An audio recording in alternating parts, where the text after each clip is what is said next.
सभी हम लोगों के पत्रकार भाई, आज आप सब लोगों ने सदन की कार्रवाई देखी होगी और हम लोग की मांग थी कि एसआईआर पर जो है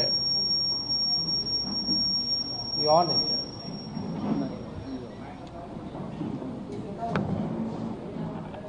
एसआईआर पर जो है चर्चा जो है कराई जाए। और कल भी हम लोग जो है स्पीकर महोदय से बाहर भी मिले, हम लोग सदन के अंदर मिले और अपना प्रस्ताव को पूरे विपक्ष के लोगों ने रखा और आज हमको उन्हीं की अनुमति से आज सदन में बोलने का मौका मिला। हम लोगों ने अपनी बात को रखा एसआईआर को लेकर के, चाहे टाइमिंग का सवाल हो या डॉक्यूमेंट का सवाल हो या जो बिहार के लोग जो पलायन करके दूसरे राज्य कमाने खाने गए हैं उनकी जहाँ तक बात हो, या जो इलेक्शन कमीशन का कल लगभग 55 लाख लोगों का उन्होंने अनुपस्थित पाया, या सुप्रीम कोर्ट में जो इलेक्शन कमीशन ने हलफनामा जो दिया उसको लेकर के हम चर्चा कर रहे थे, अपनी बात को रख रहे थे। बहुत पीड़ा हुई देख करके कि सत्ता पक्ष में जो लोग हैं, कुछ लोग बड़े बड़े पद पे बैठे हुए मंत्री हैं, डिप्टी सीएम हैं, इतनी हल्की राजनीति करना उनको शोभा नहीं देता। और अध्यक्ष जी ने कहा था कि हर दल के लोगों से वो बुलवाएंगे, यानी जाहिर सी बात है कि सत्ता पक्ष को भी मौका मिलता अपनी बात को रखने का। लेकिन कुछ लोग हल्की राजनीति करने वाले लोग सदन की गरिमा को गिराने का काम करते हैं। अगर आप पूरा देखें तो अध्यक्ष महोदय ने डिप्टी सीएम को भी फटकार लगाई, कई मंत्री को भी फटकार लगाई कि सदन का संचालन का काम उनका है या नीचे बैठे हुए डिप्टी सीएम या मंत्रियों का है। हम तो अनुमति से बोल रहे थे, लेकिन डिप्टी सीएम का कमेंट आता है जो विजय सिन्हा है, जिनको कुछ आता जाता नहीं है, बकवास करने में दिलचस्पी रहती है, हाईलाइट कैसे रहे, कैमरे के सामने बस कैसे बने रहे, खबरों में कैसे रहे, दिन भर उनका काम इसी पर है। और उनका बयान आता है कि यही बोलता रहेगा, खैली कितना बोलेगा, क्यों बोलने दिया जा रहा है। इस तरह का बयान कितना अमर्यादित है। सदन में अगर विपक्ष का नेता नहीं बोलेगा तो बोलेगा कौन? सवाल अगर विपक्ष नहीं पूछेगा तो जवाब कौन देगा, जब सवाल ही नहीं पूछे जाएंगे तो। और हम सब लोगों को लगता था कि भाई सब पॉलिटिकल पार्टी अपनी राय को रखेगी एसआईआर को लेकर के, तो बात वहां उखड़ करके आई। आप लोगों ने अगर गौर किया होगा तो कि हमने कहा कि सूत्रों पर ये दोनों उप मुख्यमंत्री जो हैं बयान देने लगते हैं। इन लोगों ने बयान दिया कि भाई बांग्लादेशी हैं, फर्जी वोटर हैं, नेपाल के हैं, म्यांमार के हैं। और जब हमने सबूत दिखाया, ये बताया कि सुप्रीम कोर्ट के में जो इलेक्शन कमीशन ने एफिडेविट दिया है, हलफनामा जो दिया है 700 भी ज़्यादा पन्नों का, उसमें कहीं भी विदेशी नागरिकों वोटरों का जिक्र इलेक्शन कमीशन ने नहीं किया है। जब किया ही नहीं तो इस तरह का बयान महत्वपूर्ण पद पे बैठा हुआ व्यक्ति इस तरह की राजनीति अगर करता है तो इसका खंडन होना चाहिए। यही बात हमने कहा कि भाई बीजेपी के भी कई हजार बीएलए हैं और उन लोगों ने भी कभी भी विदेशी नागरिक या फर्जी वोटर के बारे में आज तक चुनाव आयोग में कंप्लेन नहीं किया। तो जाहिर सी बात है, बात को बुरा लगा उनको। और अगर होगा भी तो 2005 से सरकार किसका है 25 तक? 11 साल से प्रधानमंत्री कौन है? यानी आप ही लोगों की सरकार ने डॉक्यूमेंट दिया होगा। तो उन्हीं लोगों के पास जब कोई जवाब नहीं है तो कुछ ना कुछ करके सदन में हंगामा करा करके आज का जो SIR पर जो हम लोग चर्चा कर रहे थे इसको बाधित किया गया।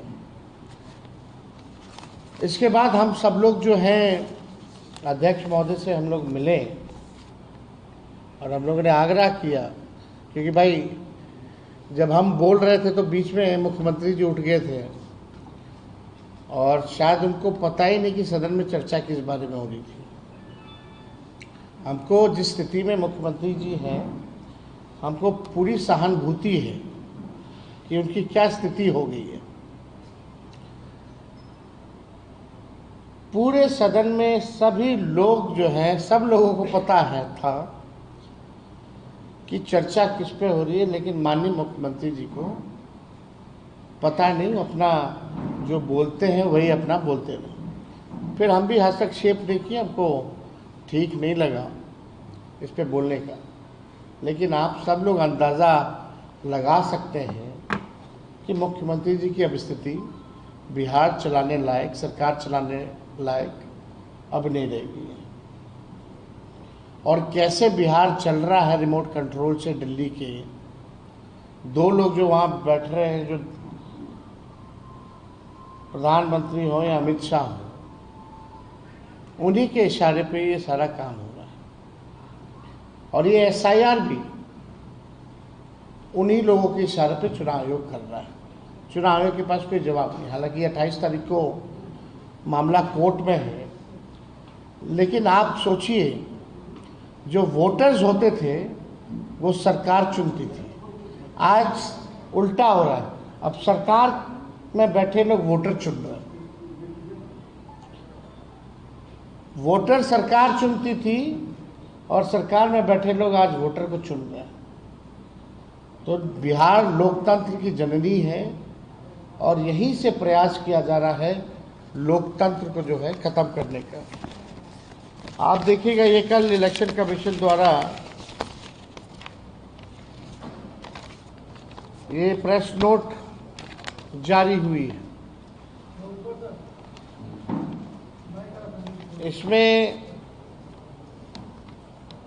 पाया गया कि लगभग 50 लाख से भी अधिक यानी 6.62% पाए नहीं गए अपने एड्रेस पे। और भी ऐसी संख्या है, ये कल तक का है। यानी आप समझिए कि ये लोग लगभग 50 से 80 लाख या हो सकता है उससे भी बेसी ज़्यादा जो सूची में से नाम यानी काटेंगे। और हमने 1% का जिक्र किया था। अगर 1% अगर कटता है यानी हर बूथ से 10 वोट भी, तो एक विधानसभा में 3200 वोट कटेगा। अगर एक विधानसभा में 320 बूथ है तो आप सोच लीजिए, वो 1% निकल के आता है 7,90,000, 7,90,00,000 वोटर जो है पिछले सूची में पाए गए। तो उसका 1% 7,90,000 जो लोग हैं, तो आप समझ सकते हैं कितने बड़े पैमाने पर लोगों का वोटर लिस्ट से नाम हट रहा है। अगर वोटर लिस्ट से नाम हटा तो स्वाभाविक है कि इस देश के नागरिक नहीं है। जो नागरिक है उसको तो संविधान ने अधिकार दिया है वोट देने का, और जब नागरिक ही नहीं रहेगा तो आप समझिए कि जो कल्याणकारी योजनाएं हैं सरकार की, चाहे पेंशन हो, राशन हो, सब गरीबों का बंद हो जाएगा, कुछ नहीं मिलेगा। तो ये केवल वोटर लिस्ट बनाने की बात नहीं है, अधिकार की बात नहीं है, बल्कि ये लोग अस्तित्व को ही खत्म करना चाह रहे हैं। तो ये बड़ा सवाल। अब आप ही लोगों के परिवार में किसी का नाम कट जाए तो उसका अस्तित्व ही खत्म हो जाएगा। तो ये बड़ा सवाल है। इसलिए आज का चर्चा गंभीर चर्चा होने वाला था, लेकिन उसमें माननीय मुख्यमंत्री जी का हस्तक्षेप, विषय ही नहीं समझ पाए कि क्या था। और उनके जो डिप्टी सीएम हैं, खुरपाती डिप्टी सीएम, उछल कूद में खाली विश्वास करने वाले, वो क्या क्या बोल रहे। अगर भाई वीरेंद्र जी ने जब हमको अगर टिप्पणी करके अगर डिप्टी सीएम बोला कि कैसे बोल रहा है, क्यों बोल रहा है, क्यों बोलेगा, तो भाई वीरेंद्र जी ने तो ठीक ही जवाब दिया। किसी के बाप का थोड़ी है सदन, ये सदन जनता का सदन है, जनता के लिए है। तो इसमें आपत्ति की क्या बात है। उनका नाम तो नहीं लिया इन्होंने, ना उनके पिताजी का नाम लिया।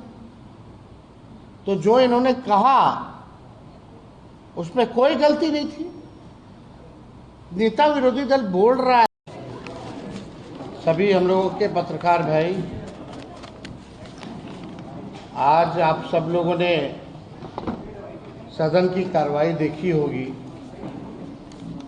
और हम लोग को की मांग थी कि एसआईआर पर जो है, ये ऑन है,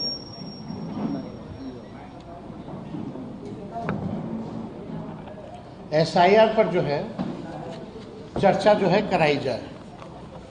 और कल भी हम लोग जो है स्पीकर महोदय से बाहर भी मिले, हम लोग सदन के अंदर मिले और अपना प्रस्ताव को पूरे विपक्ष के लोगों ने रखा। और आज हमको उन्हीं की अनुमति से आज सदन में बोलने का मौका मिला।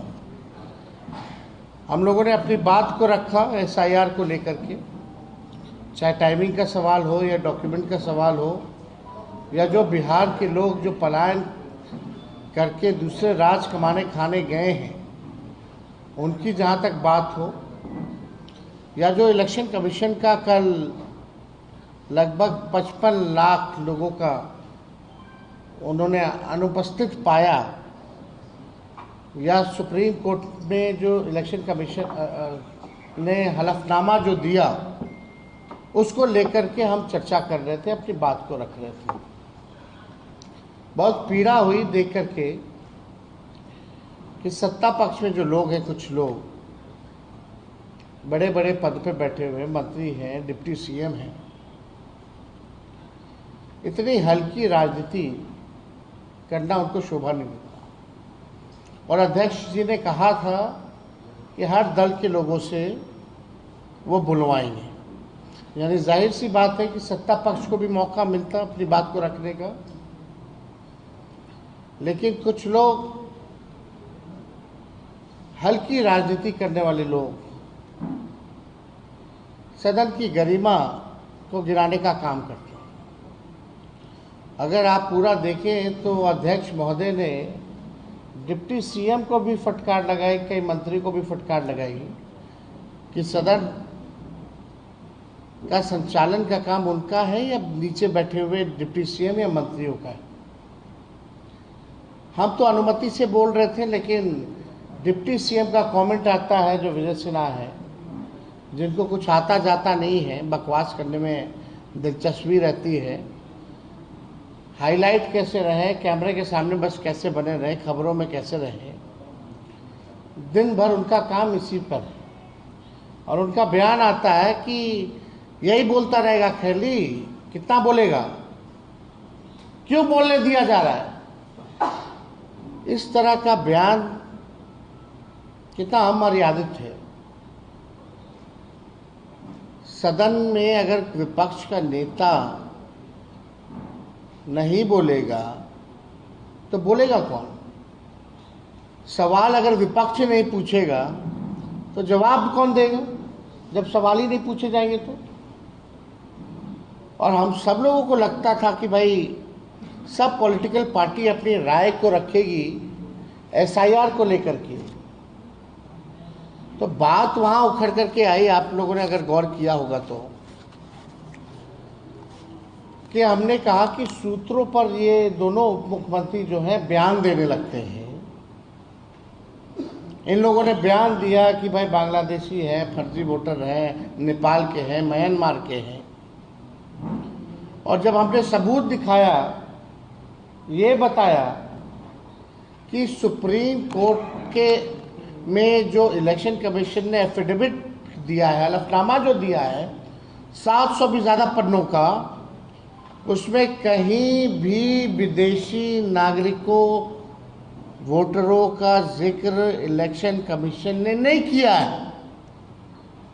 जब किया ही नहीं तो इस तरह का बयान महत्वपूर्ण पद पे बैठा हुआ व्यक्ति इस तरह की राजनीति अगर करता है तो इसका खंडन होना चाहिए। यही बात हमने कहा कि भाई बीजेपी के भी कई हजार बीएलए हैं और उन लोगों ने भी कभी भी विदेशी नागरिक या फर्जी वोटर के बारे में आज तक चुनाव आयोग में कंप्लेन नहीं किया। तो जाहिर सी बात है, बात को बुरा लगा उनको। और अगर होगा भी तो 2005 से सरकार किसका है 25 तक, 11 साल से प्रधानमंत्री कौन है? यानी आप ही लोगों की सरकार ने डॉक्यूमेंट दिया होगा। तो उन्हीं लोगों के पास जब कोई जवाब नहीं है तो कुछ ना कुछ करके सदन में हंगामा करा करके आज का जो एसआईआर पर जो हम लोग चर्चा कर रहे थे इसको बाधित किया गया। इसके बाद हम सब लोग जो हैं अध्यक्ष महोदय से हम लोग मिले और हम लोगों ने आग्रह किया, क्योंकि भाई जब हम बोल रहे थे तो बीच में मुख्यमंत्री जी उठ गए थे और शायद उनको पता ही नहीं कि सदन में चर्चा किस बारे में हो रही थी। हमको जिस स्थिति में मुख्यमंत्री जी हैं, हमको पूरी सहानुभूति है कि उनकी क्या स्थिति हो गई है। पूरे सदन में सभी लोग जो हैं, सब लोगों को पता है था कि चर्चा किस पे हो रही है, लेकिन माननीय मुख्यमंत्री जी को पता नहीं, अपना जो बोलते हैं वही अपना बोलते रहे।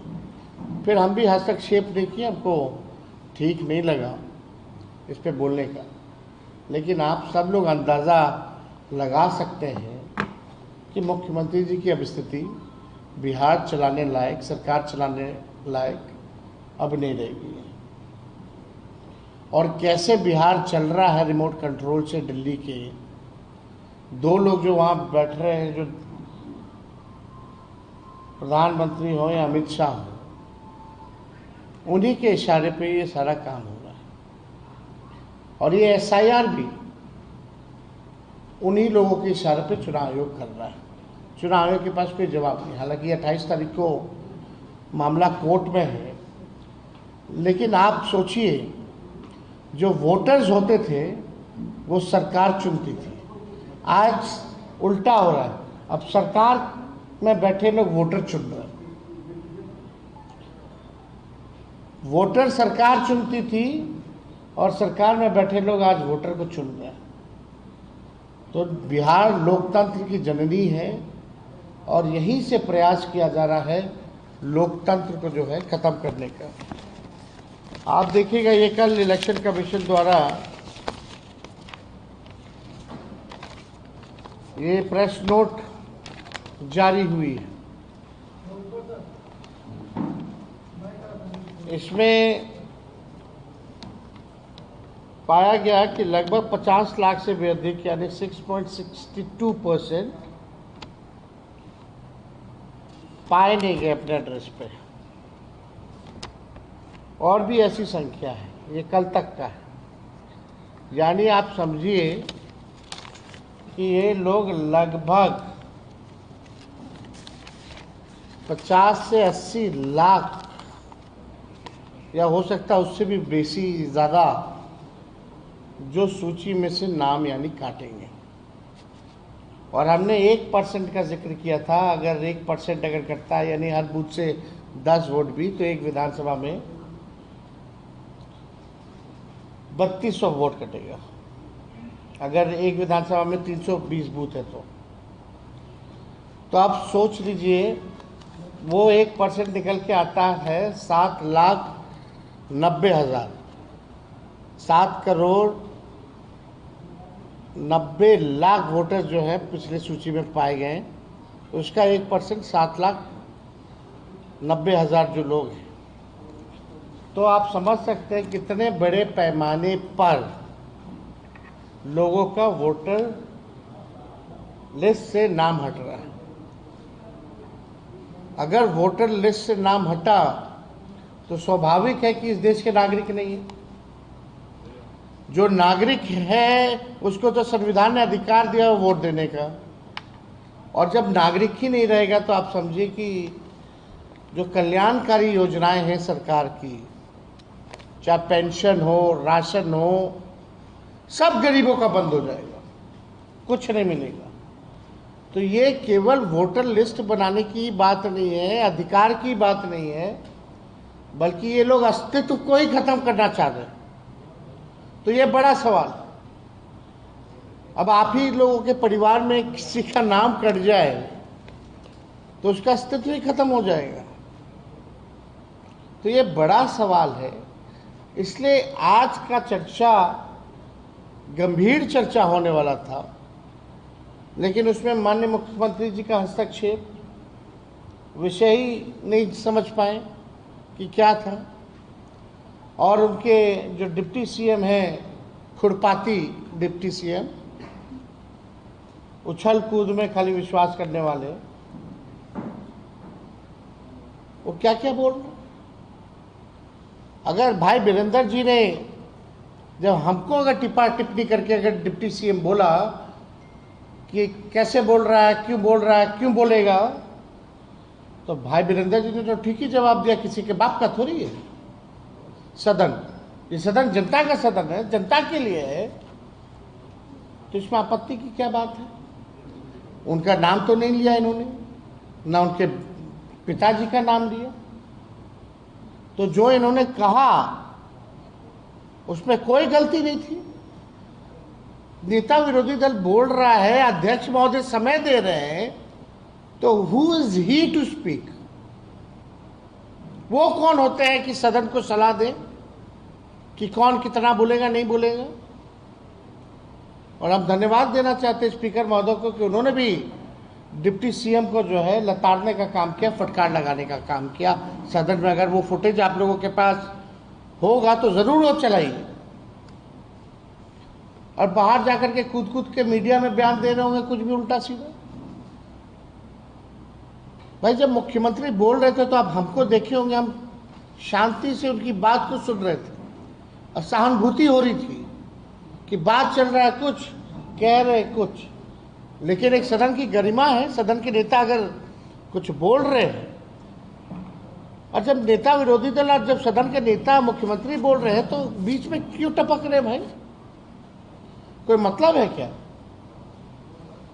तो हमको लगता है कि जो आज सदन में हुआ वो नहीं होना चाहिए, और इतना गंभीर मुद्दा 14 करोड़ बिहार के लोगों के अस्तित्व पर चर्चा हो रही थी, और इन लोगों ने अपने हल्केपन से जो है आज का जो बहस था बर्बाद करने का काम किया। लेकिन हम लोगों ने आग्रह किया है अध्यक्ष महोदय से कि अभी भी कोई दल, मेरे को भी बोलने का पूरा मौका नहीं मिला, बीच में ही जो है मुख्यमंत्री बोलने लगे, फिर ये तमाशा हो गया। तो हम लोगों ने आग्रह की है कि भाई हम सब लोगों को, हर दल के लोगों को कम से कम अपना पक्ष राय इस लोकतंत्र के मंदिर में देने का अधिकार बनता है। बाकी सब तो बिल तो पास हो ही रहा है। तो बेहतर होगा कि सदन की कार्रवाई भी ढंग से चले। लेकिन इससे महत्वपूर्ण क्या हो सकता है हम लोगों के लिए, जनप्रतिनिधियों के लिए, कि आपके वोटर जिससे जो आपको चुनता है अब वो चुनने लायक नहीं रहेगा तो क्या मतलब है हम लोगों का? तो ये गंभीर मसला था। आज हमने भी कहा कि भाई हम लोग भी चुन के आए वही वोटर लिस्ट से, प्रधानमंत्री भी बने हैं, मुख्यमंत्री भी बने हैं वही वोटर लिस्ट से, तो क्या सब फर्जी था क्या? तो ये बात हम लोगों ने रखा। तो हमारे कांग्रेस के साथी हैं, लेफ्ट के साथी हैं, आप लोगों के समक्ष बात रखेंगे। और कर लीजिए। और लेकिन आपने ये भी कहा कि लाखों करोड़ों लोग इससे कट जाएंगे। अब कुछ मामले ऐसे भी सामने आ रहे हैं जहां पर मृत लोगों का भी जो फॉर्म है वो ऑलरेडी सबमिट कर दिया गया है। अब ये तो पहले से ही सवाल उठता रहा है कि जो पारदर्शिता होनी चाहिए, ट्रांसपेरेंसी होनी चाहिए, वो इस पूरे प्रोसेस में नहीं दिखाई गई है। और कई लोगों का हमको लगता है कि 80% तो BLOs जो हैं वही अंगूठा लगा के साइन करके अपलोड कर चुके हैं। तो ये तो स्थिति है ही। इसको पूरे प्रोसेस को तो हम लोग लगातार प्रेस कॉन्फ्रेंस के माध्यम से उठा रहे हैं। आज भी हम लोगों ने प्रयास किया कि सदन में जो सच्चाई है वो बात जो है पहुँचे, लेकिन पूरा बहस नहीं हो पाया। तो उम्मीद है कि कल जब बहस होगी तो इसको हम लोग जो है रखेंगे। साथ ही साथ सुप्रीम कोर्ट में जो डेट पड़ेगा तो इन सारी चीज़ों को हम लोग रखेंगे।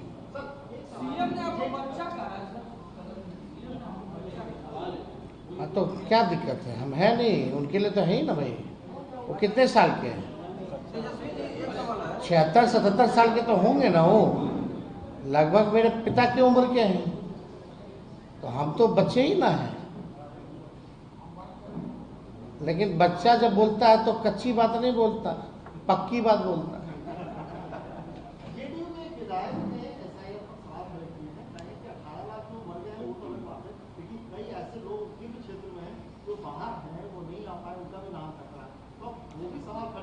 अब तो जदयू के जो सांसद हैं उन्होंने भी सवाल उठाया।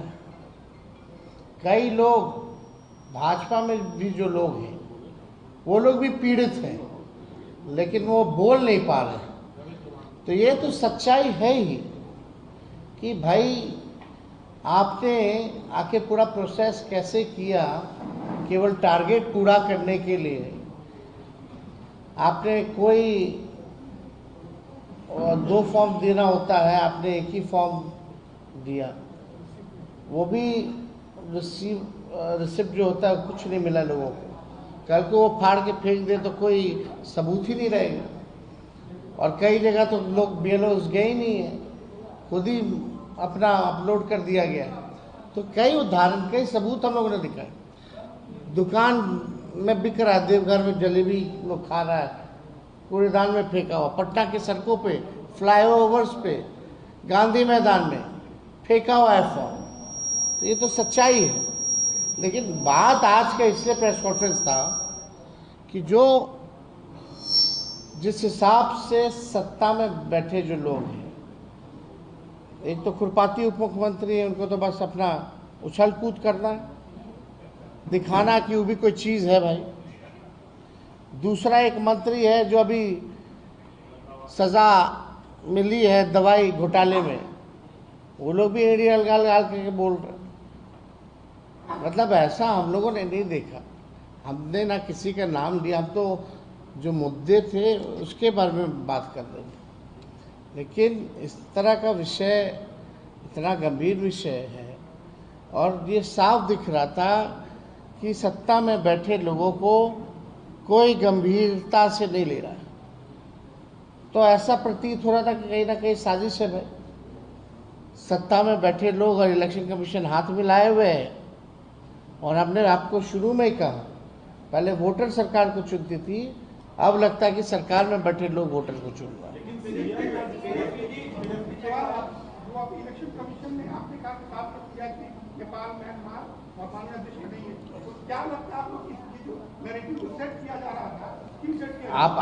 आप कल प्रेस नोट आप इलेक्शन कमीशन का देखे हैं, लगभग 50 लाख से ऊपर अनुपस्थित पाए गए। इतना दूसरे विधानसभा चले गए, इसलिए नाम कट गए, इतने लोग मृत हैं इसलिए नाम कट गए। कहीं भी फॉरेनर, विदेशी शब्द का अगर उस प्रेस नोट में भी जिक्र है तो बताइए, कहीं है ही नहीं। और सबसे महत्वपूर्ण बात, जो आप लोग पूछ रहे थे सूत्र वाला, तो हम कुछ बोल दिए थे। तो आप बताओ, इलेक्शन कमीशन एफिडेविट दे रही है सुप्रीम कोर्ट में कि कोई विदेशी नहीं है। यानी जिन न्यूज़ चैनलों ने चलाया, क्या आप माफ़ी मांगेंगे? सवाल तो ये खड़ा होता है ना कि भ्रम फैलाया गया। इसी बात को तो हम बोले हैं कि भाई दोनों उप मुख्यमंत्री जो है सूत्र के हवाले बयानबाजी कर देते हैं, सरकार में ही नहीं पता। उनको यही नहीं पता, आए हैं तो उन्हीं की सरकार में अगर आए होंगे तो आए होंगे, हो सकता है तब भी बोल रहे होंगे। तो ये बात तो स्पष्ट हो गई कि ऐसी कोई बात है ही नहीं। बाहरी की बात हो, विदेशी की बात हो, तो ऐसी कोई बात नहीं। तो 700 पन्नों का जो है वो दिया गया है। और ये जो कल जो प्रेस नोट, ये है प्रेस नोट, ये आप लोगों को भी मिला होगा। जो इलेक्शन कमीशन जो है SIR परीक्षण में अभी तक उजागर हुए तथ्य, इस तथ्य में कहीं विदेशी का जिक्र है तो बता दो। तो आप जो सूत्र के हवाले से खबर चला रहे थे, अब तो सवाल उन पे भी खड़ा होता है भाई। चुनाव आयोग FIR करा रहा है और दूसरी तरफ धनखड़ जी के इस्तीफे के बाद उपराष्ट्रपति की चुनाव की प्रक्रिया शुरू कर दी गई है। दो एक फाइल एक साथ, क्या कहेंगे? दो एक फाइल एक साथ कर रहा है चुनाव। देखिए, अब धनखड़ जी का इशू कुछ और है। हमको लगता है कि सच को कोई छुपा नहीं सकता। देर होगी लेकिन सच सामने आ जाएगा कि हकीकत में हुआ क्या, क्यों उन्होंने इस्तीफा दिया। सही रीज़न जो है आने वाले समय में ज़रूर देश के सामने आएगा। आज सदन में जो हुआ उसको लेकर के पीछे सीधा सूत्र अधिकार कि जब तक माफी नहीं मांगेंगे यही दोनों ना 2 दिन पहले लड़ रहा था कि तुम लूट लिया विभाग को, तुम लूट लिया विभाग को। आज दोनों क्या हो गया भाई? आज दोनों करण अर्जुन बने हुए हैं। माफी मांगेंगे आप? यही 2 दिन पहले जो इन लोगों के NDA के बैठक में क्या लड़ाई हुई है जबरदस्त। एक को बोला कि तुम ग्रामीण कार्य को लूट लिए, एक को बोल दिया कि तुम माइनिंग को लूट लिए, एक दूसरे को लोग बोल रहे। तो इन लोगों का कोई वजूद है? ये लोग बैकडोर वाले लोग, अभी लोग दोबारा सदन में नहीं लौटने वाले। उन्होंने कहा कि नौकरी के दशक नहीं है। विजय सिन्हा, आप लिख लीजिए, लखीसराय से चुनाव हारने जा रहे हैं, दोबारा चुन के नहीं आने वाले। तेजस्वी जी, एक सवाल है। आर्टिकल 12, 13, 14 में जो फंडामेंटल राइट का संविधान में उल्लेख किया गया है, क्या लग रहा है चुनाव आयोग और भारत सरकार आप ये आरोप लगा रहे हैं कि इसका उल्लंघन कर रही है? भाई जो मामला है वो कोर्ट में हम लोगों ने मजबूती के साथ रखा है। अब 28 तारीख को है, इस प्रोसेस के ऊपर हम लोगों ने सवाल उठाए। मौलिक अधिकार का हनन कर रही है, इसका आरोप आप इनडायरेक्ट रूप से लगा रहे हैं। भाई आपका अधिकारी छीना जा रहा है ना वोटिंग का, और क्या है? आपका अधिकारी ने बल्कि अस्तित्व को ही मिटाया जा रहा है, ये तो हम बात बोल रहे हैं। गृह मंत्रालय बदला जा सकता है सर, विजय सिन्हा को बना दिया जाए। सीएम ने कहा कि आपके माता-पिता ने क्या क्या हमने काम किया, हम काम गिनवाएं। हमने इतना काम गिनवाया, पिछले बजट सत्र में मेरा भाषण सुन लेंगे तो पता चल जाएगा। ठीक है, शुक्रिया।